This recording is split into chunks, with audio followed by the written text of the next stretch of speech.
Right, today we're going to do a simple banana bread or banana loaf. I've done one of these before in the past. It's quite a nice one. You can adjust your sugar content so it's not too sweet. It's just an all-round nice, flavorful cake or bread if you like. So you first need to start off with some ripe bananas. These aren't as bad as they look. They're not that black. They just, I kept them in the fridge overnight as I didn't want them to go off. So they were at quite a ripe point. You can still see the black sort of speckling on them. That's how they look with the yellow color. It works better with ripe bananas. So to determine the amount of flour that we're going to use, I'm just first going to see what these weigh, because it's typically, I think, about 330 grams of banana without the skin. It's about 240 grams of flour. So I think let's first get started by peeling the bananas. And then once we got the net weight, we'll be able to work out the flour ratio. Alright, so we've got about 352 grams here, so yeah, I'd say about 290 grams of flour we can add. So first is just to mash these up. Use the back of a fork like this. Because they're ripe, it should be quite easy to do this. And you can do this with less bananas too. I had 5 bananas that weren't eaten previously, so this is perfectly, for if you have extra bananas that you haven't eaten. So instead of throwing them away, letting them go off, you just, you may as well make a bread out of them, which is what I'm doing here.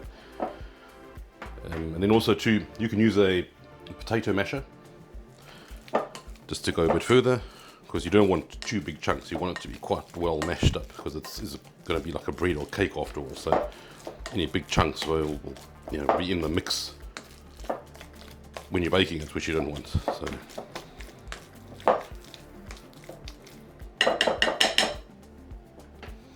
let's get all that off, not wasting any banana.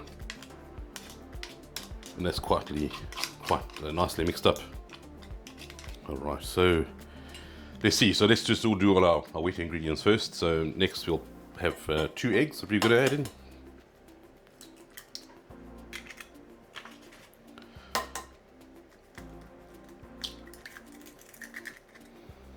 And what makes this recipe so easy too is you actually don't need a mixer. You don't need any equipment really, just a bowl. Very, very simple to do. And then what I'm doing is adding some vanilla bean paste.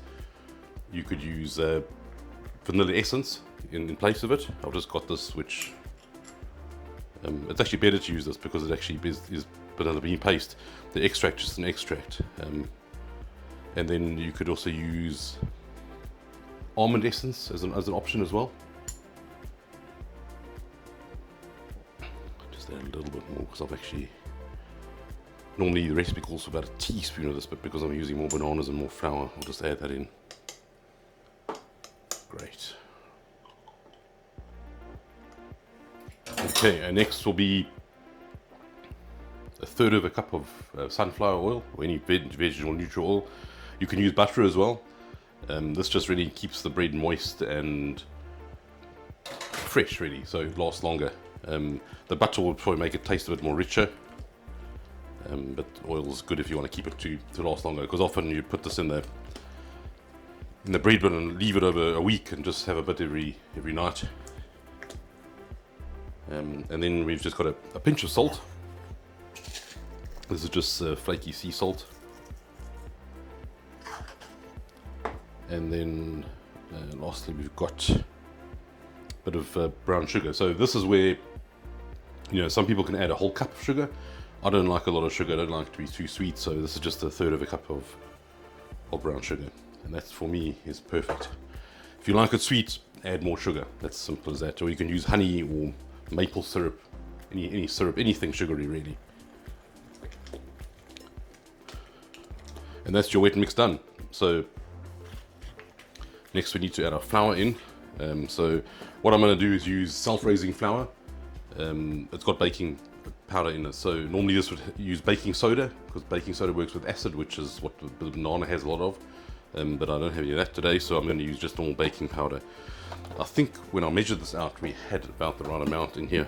Look, so we said 250 or 240 grams per 330, so this was more than that. So I think, let's just see what we've got here. That's 300. Let me take a bit out. Let's add this into the mix, and then we just mix it up.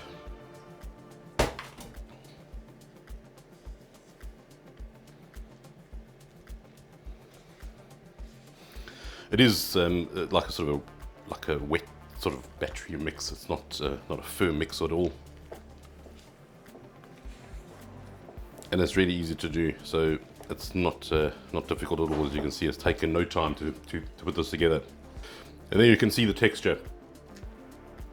It's sort of like not a batter, but it's still quite wet and shaggy, you could say. So that's our batter mix. Next, what we're going to do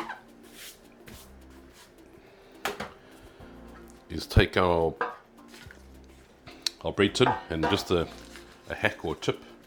If you just have an old butter paper that you've used, keep the papers in the fridge in a Ziploc bag, and then you just use this to grease your pan. So every time you do baking, you just grease your pan with this butter paper,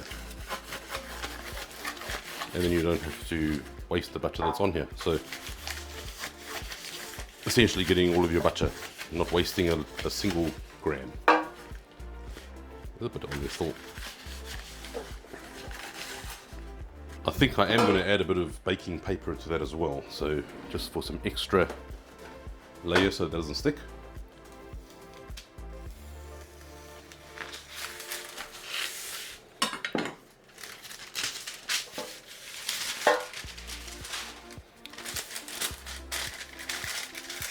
There we go, just sort of line it like that with one sort of length, and then, you know, it's easier to get the cake out as well, but it shouldn't stick. This is the non-stick pan, so just a bit of extra in there. And then we're going to put the mix into the pan. So just get that all scooped in. Just get all the bits and pieces in there. In the meantime, I have preheated the oven to 175 degrees Celsius. And this doesn't, well, it bakes for about an hour, so I suppose it's a standard baking time for a cake, I guess. Just get everything out, don't leave any behind. So as I mentioned before, into an oven which is 175 degrees Celsius for approximately 50 minutes. The best way to check if it's ready is to just take a toothpick or a skewer and just stick it in. If it comes out clean, then you know usually your bread is ready. So let's get this into the oven.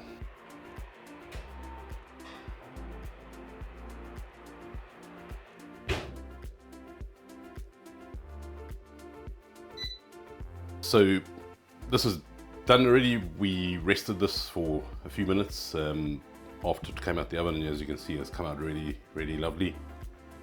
Nice browning on the outside, and it feels nice and moist on the inside. So only thing left is to give it a taste and see how it came out. So let's give it a go.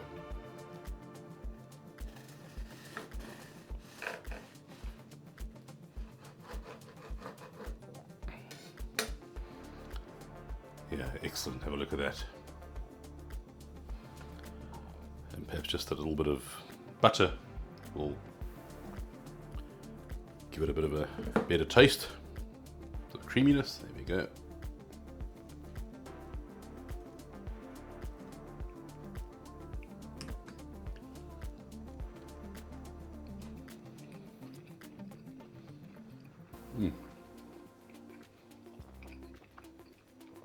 That is amazing. Nice and airy and fresh, nice and moist, and not too sweet because I didn't put too much sugar. That's really, really good. Always enjoy a good banana bread. Thanks for watching. Please like and subscribe, and we'll see you in the next one. Cheers.